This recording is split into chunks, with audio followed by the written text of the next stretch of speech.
Hello जी, अस्सलाम वालेकुम। Hope सब सगेरी से होंगे। सो आज का ब्लॉग नहीं, आज की वीडियो करते हैं जी शुरू। मेरा नाम है आशिर और मैं चकवास से ताल्लुक़ रखता हूँ। मेरे चैनल का नाम है मोहम्मद आशिर किराज। मेरा दूसरा भी चैनल है।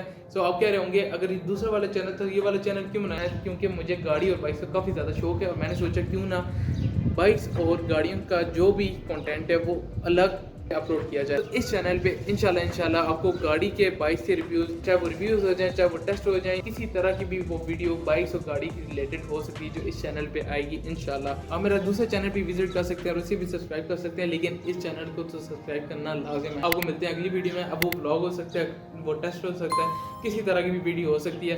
तो इंशाल्लाह अगली वीडियो में मिलते हैं। आपसे अपना बहुत सारा ख्याल रखिएगा, दुआओं में याद रखिएगा, बहुत सारा प्यार। अल्लाह हाफिज़। मिलते हैं आपको अगली वीडियो में। अल्लाह हाफिज़। मिलते हैं अगली वीडियो में। Bye bye.